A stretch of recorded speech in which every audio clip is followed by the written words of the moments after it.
and this is all strange to me and it's all fresh. I'll just do it once, get the timing right. Once, get the timing right. Then I'll go get comfortable, do it with all of them.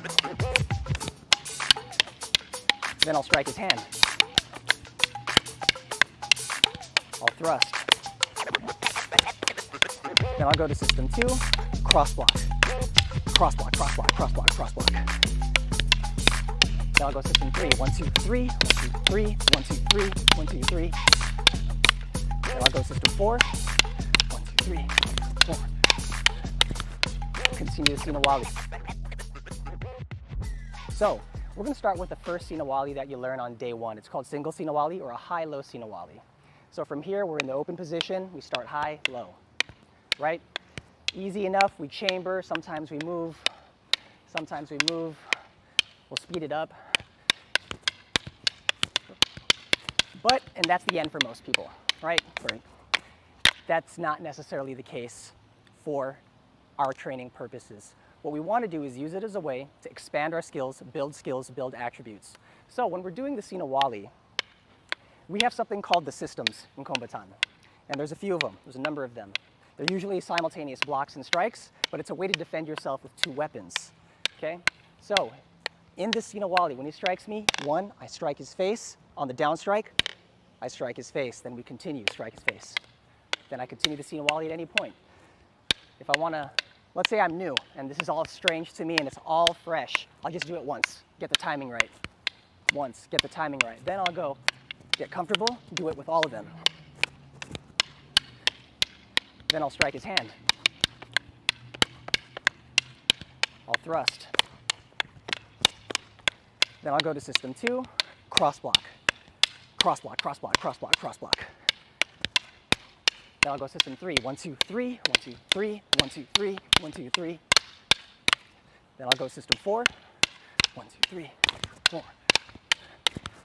Continue the Sinawali. So I take, strike me 1, system 1, simultaneous block strike. Strike me 1 again, I do system 2, block strike 3, 1, 2, 3, system 4, 1, 2, 3. These are things that you practice in isolation normally, right? In this case, we use the Sinawali as a tool to help us execute timings, get comfortable using both hands. When you get good, you increase the intensity, you increase the speed. But right here, no reason why you can't start slow. Slow.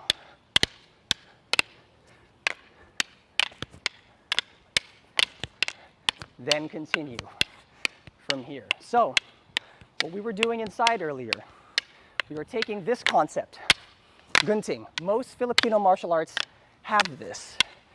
If we do it in the Sinawali, it looks like this. I'm actually hitting the hand. I'm hitting the hand. I'm hitting the hand. I'm hitting the hand. Hitting the hand. Then I hit the hand and snake. Once I snake, I don't consummate the disarm. He has a free stick. He's going to strike. I cross block it. He can't abanico me. I have the point of the stick facing him. Now look at my position. He's already losing his grip on his right hand. I drop my right arm and pull my left as I abanico. That's a disarm. This abanico hits his head. I pull out. I either sunkite or I punch, break the jaw. Come out this way. I use my puño and my fingers to get this. I call it a compass lock, but it's really a choke. He's going to tap when he feels it. That's it, about 10% of my strength. Then once he taps, I can pull down on his vertebrae, get this stick under my armpit, and just crank it. Then he'll tap, and that's it. The significance of that, fighting doesn't look like that. It's not how a fight looks. But like I said, it's using your Sinawali as a tool to build techniques, a way to build attributes and build skills. At any point in a fight, you could find yourself in a snake, you could find yourself in a lock, you could find yourself in an advantageous position, and this is just a way to exercise some of that. And that was just from this gunting of the Sinawali, right? What if I had one stick? I use my live hand. I get comfortable with this live hand, right? I can gunting here, bam, right there. See that? I get the same snake. He strikes. Same technique. I have him trapped. I could finish at any point. But if I do the same concept, bam, bam, punch. Now it's even easier. I could just grab the stick and press. He taps. Bring it under, squeeze, he's choked. and that's with one hand, okay? What if I go empty hands? Okay? Gunting, gunting, gunting, gunting, gunting, gunting, gunting, gunting, gunting, bam, snake, he strikes, trap. Bam, I could end it right here, or I could do the same, disarm, punch, break his jaw, choke, but in this case, tap when you feel it. Instead of, I don't have a stick, right, to do the second choke, so I'll just throw him to the ground. From here, literally sit on his face, get the knees on his shoulders, bam, bam, bam, bam. Can't do anything, and I'm being nice to him because I'm not actually sitting on him, but that's what I would do, okay? So, this is just, again, a way to use your Sinawali as a training tool to do a number of these things, right? And that can happen from any Sinawali. We did it from high-low. We did it one stick, we did it empty hands. What if we do Heaven 6? Everyone knows this. We call it double Sinawali in Kombatan. If we add a palit-palit element, a give and take, I strike him, he blocks. You see how he did that? Watch me do Heaven 6, strike. Strike me one. That's usually the end, right?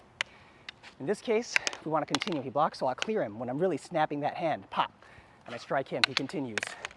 I go left side, because there's two sides to the Sinawali. Good. Then I Abeniko, boom, boom, boom. Good, beautiful. Then I snake, bam, strike, same, pam, punch, break, choke, sorry, and then snap. So again, Sinawalis doesn't end with just Sinawalis. It's not just a warm-up. It's a way to actually practice your skills, your techniques, all the concepts of your art, and use it a way to find timings, find new ways of fighting, find techniques. Use your Sinawalis as an offensive tool and a defensive tool, as you can see in this particular lesson. Thank you for watching. You can find me at j.boo22 on Instagram. I'm Jobu. I teach Kombatan in San Francisco, Daly City.